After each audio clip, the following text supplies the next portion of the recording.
திருப்பூர் உடுமலை அகிலாண்டேஸ்வரி சமேத சோழீஸ்வரர் கோயில் கும்பாபிஷேக விழா வெகு விமரிசையாக நடைபெற்றது. விழாவில் ஸ்ரீ கூனம்பட்டி கல்யாணபுரி ஆதீனம் 57வது குருமகா சன்னிதானம் ஜெகத்குரு ஸ்ரீ ராஜசரவண மாணிக்கவாசக குரு சுவாமிகள் கலந்து கொண்டு அருளாசி வழங்கினார்.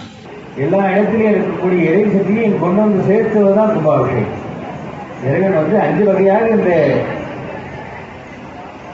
சிலைக்கு விக்கிரகத்துக்கு வந்து சேர்கிறாருன்னு சாஸ்திரங்கள்லாம் சொல்லுது.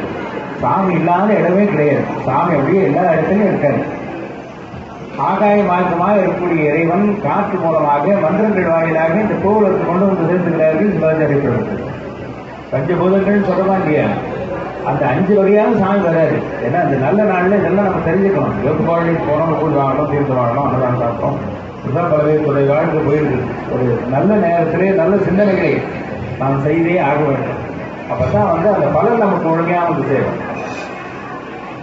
ஆக ஆகாய மார்க்கமாக இருக்கக்கூடிய இறைவனே மந்திரங்கள் வாயிலாக தொடர்ந்து சேர்த்துக்கிறார்கள். அந்த காற்று மூலமாக வந்த இறைவன் 3வது அக்னி கொண்டை சேர்த்துக்கிறாங்க. அக்னியிலிருந்து 4வது அந்த கலத்தில் இருக்கக்கூடிய நீர் கொண்டை சேர்த்துக்கிறார்கள்.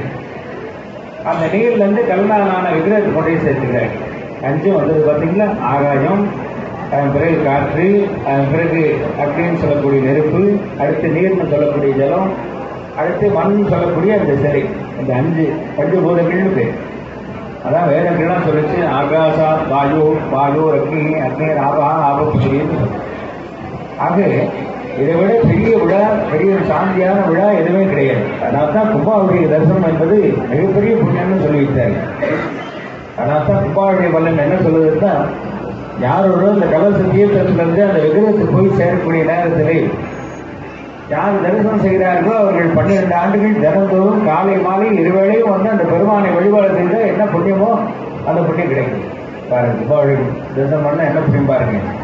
1 வருஷம் இல்லை, 2 வருஷம் இல்லை, 12 வருஷம். அதான் தினந்தோறும் இருவேளையும் நல்லா யோசனை பண்ணி பாருங்க. 2 நேரம் கோயிலுக்கு போகணும்னா நடக்கக்கூடிய காரியமா? அடுத்த வாரம் கோயிலுக்கு போகணும்னா இந்த வாரத்துலேருந்து ஒரு முயற்சி சேர்ந்தால் தான் போக முடியுது. அந்த காலத்துல எல்லாம் பெரிய பெரிய ராஜாக்கள் தான் ஆலயத்தையும் அமைச்சாருங்க. இப்போ பார்த்தீங்கன்னா சுவாமிக்கு சோழீஸ்வரர்னு பேர்.